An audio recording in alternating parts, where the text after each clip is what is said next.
He arrived fast and loud, the way he'd do everything for the rest of his life. Legs scrambling before they'd fully figured out what legs were for. Head up, before his eyes had properly focused, already looking for trouble before he'd taken his second breath. His dam, a compact blue ran who had been in this herd longer than its current stallion, cleaned him off with the efficiency of a mare who had opinions about newborns who wasted her time lying around. He didn't waste her time. Within 40 minutes, he was standing. Within an hour, he was walking. Within 2 hours, he had already managed to startle himself with his own sneeze and sat down hard in the red Utah dirt, which seemed to offend him deeply. He stood back up with an expression that suggested the sneeze was the sneeze's fault and had nothing to do with him. Dr. Cassie Wren had been monitoring the Rimrock wild horse herd for 11 years.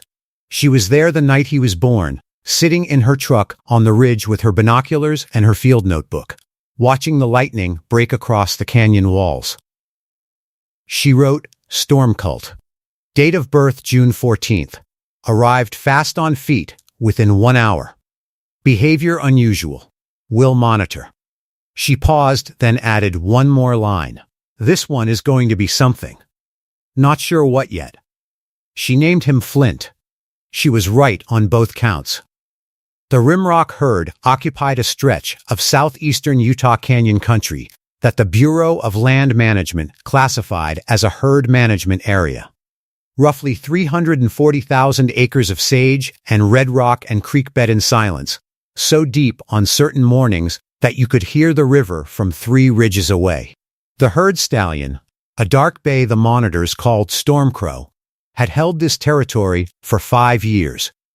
He was large and deliberate and authoritative in the manner of a horse who had been in the position long enough to have stopped needing to prove anything. He glanced at the new foe once and returned to his grazing. This would change.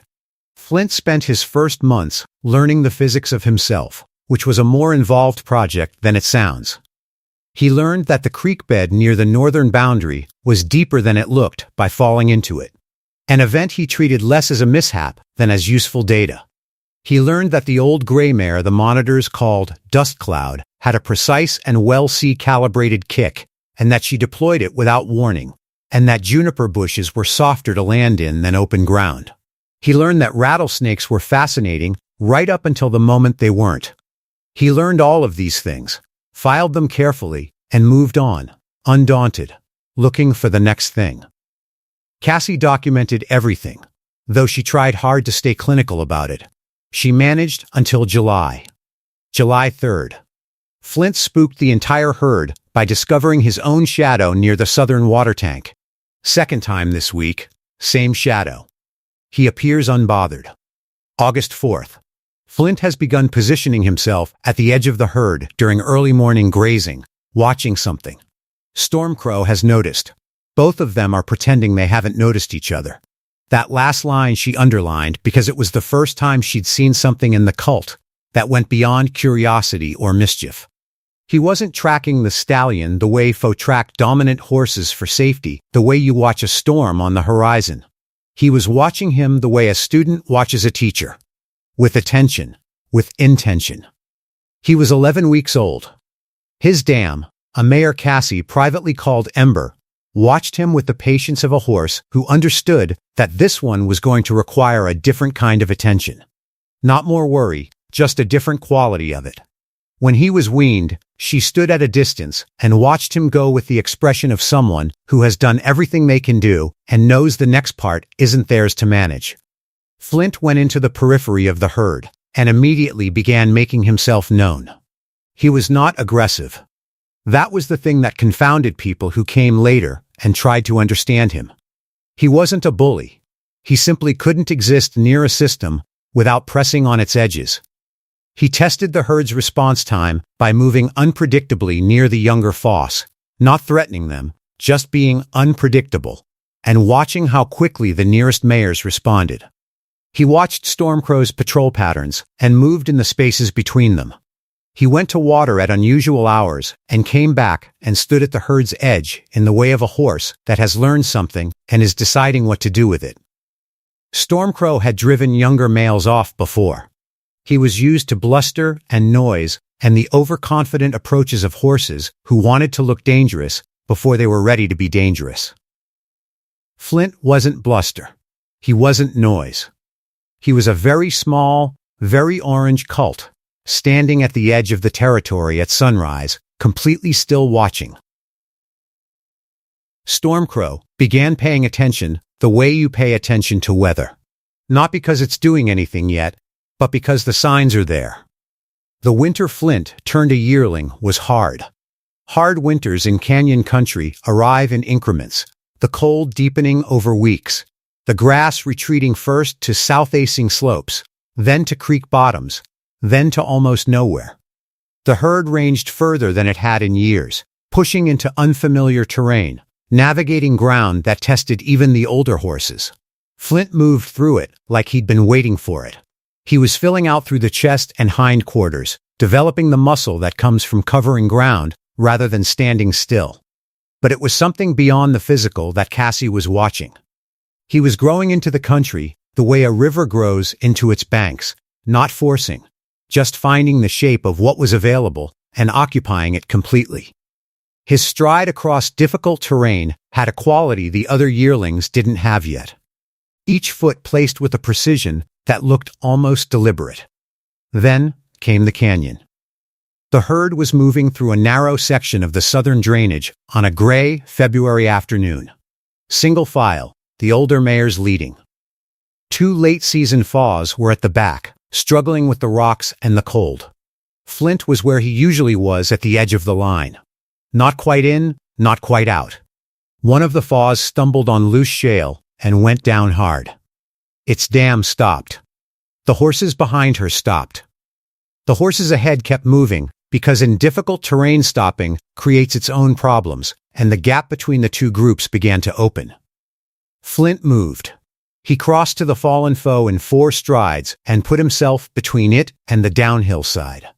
The side where the shale was loosest, where a second scramble would have sent the foe over a drop it couldn't recover from. He stood there braced while the foe found its feet. Stood while the dam steadied, stood until both were moving again. Then he went back to the edge. Cassie had been watching from the ridge.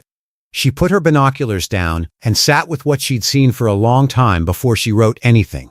He understood what was needed, not what was asked, what was needed. There is a difference, and he knew it. At 14 months old, he was pushed to the herd's periphery. At 18 months, which is what happens to young stallions, it is not cruel. It is the mechanism by which the next generation earns rather than inherits its place. Most young males spend this time in a state somewhere between restlessness and resignation, waiting for the muscle and the hormones to accumulate enough that a challenge becomes viable. Flint found a loose bachelor group, 3 other displaced horses, and traveled with them for the practical safety of numbers. But what he did with that time was different from what they did. He learned the territory, not just Stormcrow's territory specifically, though he paid close attention to its edges. He learned the water sources within 40 mi. He learned the grass patterns by season, which drainages greened first, which ridgeal lines held moisture into late summer, where the emergency forage was when everything else failed. He moved with the systematic attention of something that is not just living in a place, but memorizing it. Building a map that was less about now and more about later. The largest of the bachelor horses, a big dun the monitors called Granite, couldn't understand it. He was a horse of straightforward appetites, and Flint's endless ranging struck him as unnecessary effort. Flint didn't try to explain it, and still quietly he continued to study Stormcrow. He positioned himself at the Torito's boundaries and watched, not for hours at a stretch, not in ways that announced themselves as challenge, just watching.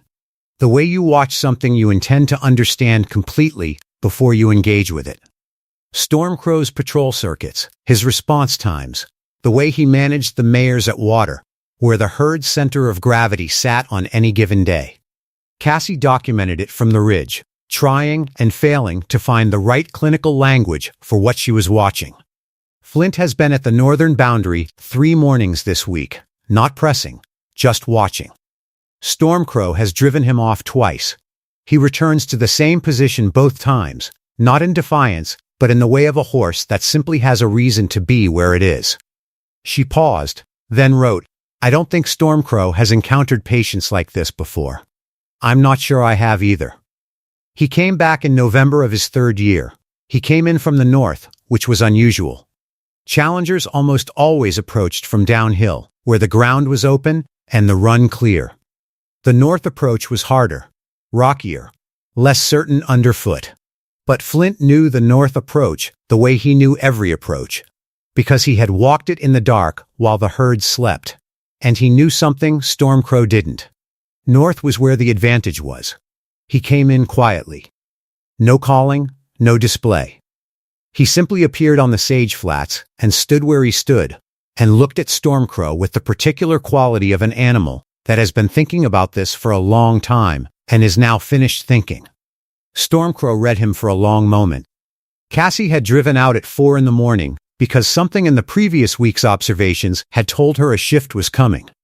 She sat on the ridge with cold coffee and her binoculars and watched the November sky go from black to purple to the thin, sharp blue of a cold morning arriving. What unfolded below her was not what the movies show. It was not thunderous, and it was not brief. It was careful and hard, and it went on for a long time.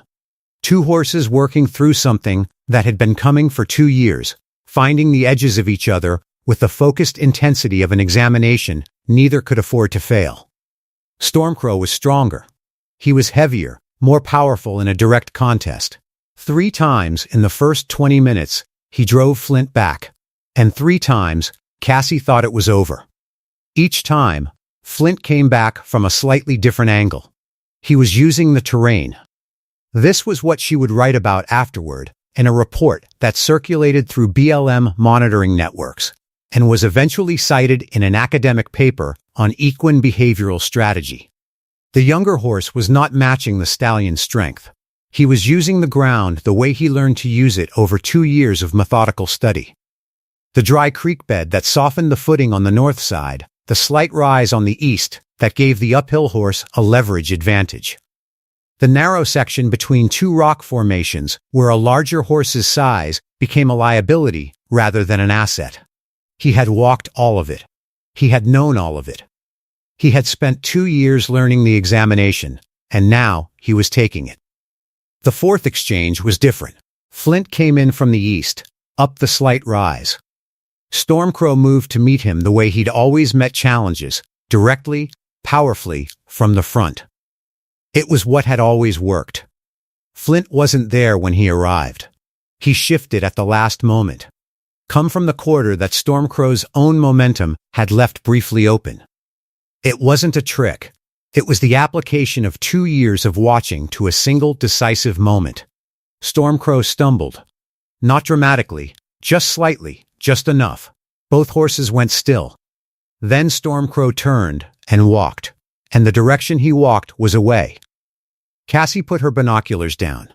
She sat in her truck for a long time, looking at the horse standing in the November light on the sage flats below. He was breathing hard. There was blood on his neck, and one ear drooped at an angle that suggested it would be sore for days. He looked exactly like what he was, a young animal at the absolute edge of himself, having given everything he had to the thing he'd spent 2 years preparing for. He stood like that without moving. Then the gray mare dust cloud, the same mare who had kicked him into a juniper bush at 11 weeks old, walked out from the herd at the treeing and moved to a position just behind his right shoulder. She stood there quietly, the way mares stand when they have decided something. One by one, the others followed. Flint turned and looked at his herd, the mares and the foals and the yearlings, the whole complex living, demanding responsibility of them. He stood very still. Then he moved toward them, not charging or displaying, walking the way he'd always moved when he'd made up his mind with the quiet, deliberate, forward motion of a horse that knows exactly where it's going and simply needs to get there. Ember was at the edge of the group, his dam. She stood and watched him come, and her expression was the same one she'd always had. patient beyond patience, containing something that didn't have a name in any language that wasn't hers. He stopped beside her for a moment. She breathed against his shoulder. Then he took his herd to water. He knew which source was best in November. He'd scouted it 18 months ago and checked it again last week. He had known it would be there. Cassie drove back to her university office the following week and began writing up the season's observations. She had 94 pages of field notes. She had everything she needed for the academic paper on juvenile behavioral strategy she'd been building toward for 3 years. She also had something she didn't know quite what to do with. She had tried very hard to do this work without sentimentality, because sentimentality is a problem in field research. The moment you start seeing what you want to see instead of what is there, the data stops meaning anything. But she had been on the ridge the night this one was born, and she had watched him fall into the creek and get kicked into the juniper bush and cross the drainage to stand between a foe and a drop it couldn't survive. And she had been on the ridge on the November morning when he came in from the north and used 2 years of preparation to do what strength alone never could have done. She wrote her final field note of the season carefully. Flint is now the dominant stallion of Rimrock Unit 14. He is 3 years old. What he demonstrated in acquiring this position was not the physical superiority typical of a successful challenger. It was something more deliberate. I have spent a week trying to find the correct clinical language for it. She paused. What I saw was a horse who decided what he was going to become before he had the strength to become it, and then spent 2 years making sure that when the morning came, he was ready for it. I have documented 47 FOSS over my career. I have never written that sentence before. She filed the report, capped her pen, and looked out the window at the Utah winter settling over the canyon country. Somewhere out there, in the cold and the sage and the red rock, the horse who had sneezed and startled himself and sat down hard in the dirt on the first night of his life was standing in the wind, watching the horizon, waiting to learn what came next. The mischief had been education. The wandering had been mapping. The watching was never wasted time. It was training in silence. He wasn't the horse that stirred chaos or chased attention. He was the one who understood the reason behind it. While others reacted, he studied. While others rushed, he learned. What looked like stillness was strategy. What seemed like patience was preparation. And when the moment finally came, he didn't hesitate, because he had already seen it play out 100 times in his mind. If this story meant something to you, subscribe to Stories for Horseback.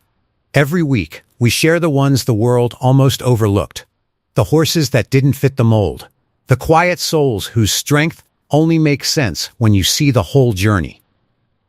Drop a comment below and tell us about an animal that surprised you, that showed you something deeper than you expected, and let us know which country you're watching from. We'd love to see how far this story travels. If you know someone who needs to remember that patience isn't the same as standing still, share this with them. Sometimes the ones who seem quiet are the ones getting ready for something greater.